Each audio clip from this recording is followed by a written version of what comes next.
اعوذ باللہ من الشیطان الرجیم بسم اللہ الرحمن الرحیم قد جاءکم من اللہ نور و کتاب مبین۔ نبی کریم صلی اللہ علیہ وسلم کی جب پیدائش ہوئی تو سب سے پہلے 2-3 دن یا 3-4 دن آپ کی والدہ محترمہ حضرت آمینہ نے دودھ پلایا، پھر ابو لہب کی آزاد کردہ باندی صوبیہ یا سویبہ، الرحیق المختوم میں سویبہ نام لکھا ہے، انہوں نے دودھ پلایا جس کو ابو لہب نے آزاد کیا تھا، اور انہوں نے ہی اس کے بعد عرب کا دستور تھا کہ گاؤں سے دودھ پلانے والی عورتیں آتی تھی، بچوں کو لے جایا کرتی تھی۔ ایک موسم میں ایک قافلہ آیا اور بہت سی عورتیں تھیں، ساری عورتیں مکہ میں پھیل گئی اور بچوں کو لے لیا۔ ایک عورت تھی، ان میں حضرت حلیمہ سعدیہ، ان کو کوئی بچہ ملا نہیں۔ نبی کریم صلی اللہ علیہ وسلم کے دروازے پر عورتیں دستک دیتی، بچہ ہے تو کہاں ہے، اس کا باپ ہے کہ نہیں، باپ نہیں ہے۔ عورتیں سمجھتی، کیونکہ وہ بھی غریب عورتیں آتی تھی گاؤں کے اندر سے، ان کا مقصد یہ تھا کہ بھئی ہمیں کچھ مل جائے، تو سوچتی کہ جب باپ نہیں ہے تو ہمیں کیا ملے گا، واپس چلی جاتی۔ الغرض سب عورتوں کو بچے مل گئے، عورتوں میں حضرت حلیمہ سعدیہ باقی رہ گئی، اور بچوں میں دونوں جہان کے سردار رحمت للعالمین صلی اللہ علیہ وسلم باقی رہ گئے۔ اللہ کا عجیب نظام ہے نا۔ جب قافلے نے تیاری شروع کی جانے کی تو حضرت حلیمہ سعدیہ نے اپنے شوہر سے کہا، ہم کیوں نہ اس بچے کو لے لیتے، یا تو یوں کہا، میں ضرور اس بچے کو لے آؤں گی۔ حلیمہ سعدیہ کے شوہر نے کہا، ٹھیک ہے لے آؤ، ہو سکتا اللہ اسی میں برکت ڈال دے۔ حضرت حلیمہ سعدیہ واپس تشریف لاتی ہے اور دروازے پر دستک دیتی ہے۔ اندر سے آواز آئی، من دق الباب، دروازہ کس نے کھٹکھٹایا؟ باہر سے حضرت حلیمہ سعدیہ نے جواب دیا، انا حلیمہ۔ دروازہ کھولا گیا، فرمایا بچہ کہاں ہے؟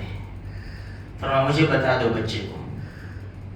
دونوں جہان کے سردار حضرت حلیمہ سعدیہ بیان فرماتی ہے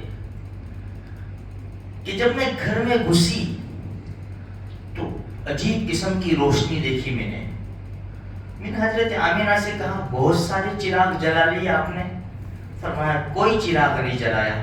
تو پھر یہ روشنی کیسی ہے؟ یہ میرے لختے جگر نور نظر کے چہرے مبارک کی روشنی ہے، اس کا نور ہے جس کی وجہ سے پورا گھر روشن ہو چکا ہے۔ حضرت حلیمہ سعدیہ نے فرمایا مجھے بچہ بتا دو۔ فرمایا آ جاؤ اندر۔ حضرت حلیمہ سعدیہ خود بیان کرتی ہے کہ دونوں جہان کے سردار سیدھے لیٹے ہوئے تھے، جسے کپڑا ہٹایا چہرے انور سے تو حضرت حلیمہ سعدیہ فرماتی ہے وہیں میں فرفتہ ہو گئی ان کی خوبصورتی دیکھ کر۔ فوراً میں نے بچے کو اٹھا لیا، فوراً اٹھا لیا، آمینہ لے جا رہی ہوں میں۔ دادا عبد المطلب نے اس سفر کے لیے سامان دینا چاہا۔ سنو یہ پوائنٹ، عبد المطلب نے فرمایا کہ لمبا سفر ہے آپ کا، کچھ لے جاؤ زاد راہ، راستے کا توشہ۔ حضرت حلیمہ سعدیہ نے جواب دیا جو سونے کے پانی سے دکھنے کے قابل ہے، اور اللہ مجھے اور آپ کو بھی بس ایسی ہی توفیق نصیب فرما دے، آمین۔ حضرت حلیمہ سعدیہ نے فرمایا اس بچے کو لے لینے کے بعد اب مجھے کسی سامان کی ضرورت نہیں ہے، بس یہ بچے کو اٹھایا۔ فرماتی ہے خود جیسے میں نے اپنے ہاتھوں میں لیا، میں کیا دیکھتی ہوں کہ جو میرا بچہ جو اس سے پہلے دودھ پی رہا تھا وہ میرے سینے میں دودھ تلاش کرتا کرتا روتے روتے سو جاتا تھا. جیسے ہی میں نے اس بچے کو لیا میرا سینہ دودھ سے بھر گیا. لے کر باہر آئی, سواری کے اوپر سوار کیا تو وہ دبلی پتلی اونٹنی, اس میں بھی طاقت آ گئی. جب ہم سوار ہوئے اور قافلے کے ساتھ نکلے, کہا کہ چلو ہم چلتے ہیں. جب یہ قافلہ نکلا تو آتے وقت حلیمہ سعدیہ سب سے پیچھے رہتی تھی. اونٹنی بہت, جو سواری تھی بہت دبلی پتلی کمزور.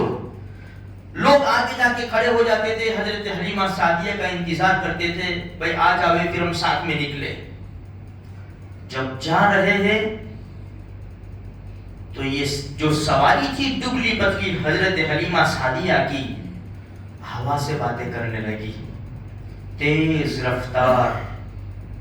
دوسری عورتوں نے کہا حلیمہ سواری بدل گئی کیا؟ فرمایا سواری نہیں بدلی, سوار بدل گیا ہے. ہمارا بھی سوار بدل جائے نا, ہم بھی اپنے نبی کو ہاتھوں میں لے لیں, یعنی اپنے نبی کے طریقے ہاتھوں میں لے لیں, پھر ہماری بھی گاڑی ہوا میں اڑے گی. ابھی تو ہماری کشتی ڈاماڈول ہے, ابھی تو بھور میں پھنس چکی ہے. ہاں, جن لوگوں نے اللہ کے رسول صلی اللہ علیہ وسلم کو اس وجہ سے نہیں لیا کہ یہاں سے کیا ملے گا, پیچھے رہ گئے. اگر ہمارا بھی یہی ہے کہ یہاں سے کیا ملے گا, اللہ کے رسول کے طریقوں سے نعوذ باللہ کیا ملے گا, تو ہماری بھی گاڑی پیچھے رہ جائے گی. اللہ ہماری حفاظت فرماوے. اور اگر ہم نے یہ سوچا جس طرح حلیمہ سعدیہ نے سوچا, ان کے شوہر نے کہا لے لو اللہ اسی میں برکت ڈالے گا, چھوڑ دو سارے طریقے, ایک ہی طریقہ اختیار کر لو, اللہ اسی میں برکت ڈال دے گا انشاءاللہ. ایک ہی ہستی کو اٹھا لو میرے بھائیوں, جاؤ دیکھو جس نے اٹھایا مالا مال ہو گئے. جب گئے بس ساری بکریوں کے تھن دودھ سے بھر گئے, دودھ نکالا پیا اور لاؤ, سارا گھر بھر گیا. صبح بکریاں جاتی اور سیر ہو کر پیٹ بھر کر واپس آتی اور دودھ دیتی. گاؤں والے اپنے چرواہوں کو کہنے لگے تمہارا ناس ہو, تم بھی اسی جگہ پر بکریاں چراؤ جہاں حلیمہ سعدیہ کی بکریاں چرتی ہے, اسی جگہ جاؤ, دیکھو پیٹ بھر کر آتی ہے, کتنا دودھ دیتی ہے. فرمایا اسی جگہ جاتے ہیں, لیکن نیتیں بدل چکی ہے, سوار بدل چکے ہیں.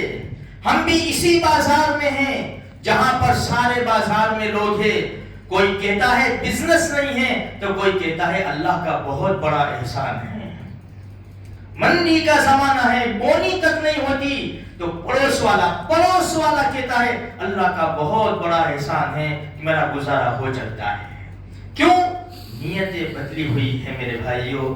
اللہ کے رسول صلی اللہ علیہ وسلم کو جس نے اپنایا, یہ اونٹوں کے چرانے والے صحابہ کرام پوری رات شعر و شاعری میں گزارنے والے ہیں. یہ عرب کا خطہ شراب میں مست, جوئے میں مست, زناکاری عام. جب اللہ کے رسول کے ہاتھ کے اوپر ہاتھ دیا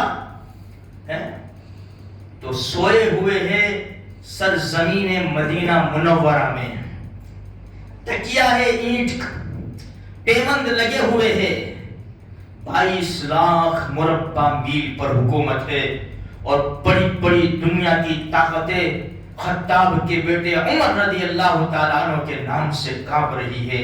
ایک زمانہ تھا سلطان صلاح الدین ایوبی تک یا اس کے آگے پیچھے بس, کہ ایک نام سے پوری ریاستیں اور باطل طاقتوں میں کھلبلی مچ جایا کرتی تھی, صرف ایک نام کے اوپر. آج لاکھوں کروڑوں مسلمانوں کے نام ہیں, لیکن بھاجی مولی کی طرح کاٹے جا رہے. میرے بھائیوں بس ایک ہی بات ہے کہ ہم اپنا سوار بدل لیں, ہم اللہ کے رسول صلی اللہ علیہ وسلم کے دامن میں جگہ ڈھونڈ لے, ان کے طریقوں میں ہی کامیابی ہے. یہی ربیع الاول کا مہینہ ہے. نیت کرو میرے بھائیوں, ہر سال ربیع الاول کے بیان سنتے ہیں, اللہ کے رسول کی صورت اور سیرت کا تذکرہ, ہمارے اندر فرق کیا ہوا, نیت کرو اس سال سے انشاءاللہ اب جتنی بھی زندگی اللہ نے باقی رکھی ہے اللہ سے دعا کرتے ہیں اس میں برکت ڈالتے اور پیارے نبی کے طریقے پر زندگی گزارنے کی ہم سب کو اللہ توفیق نصیب فرمائے.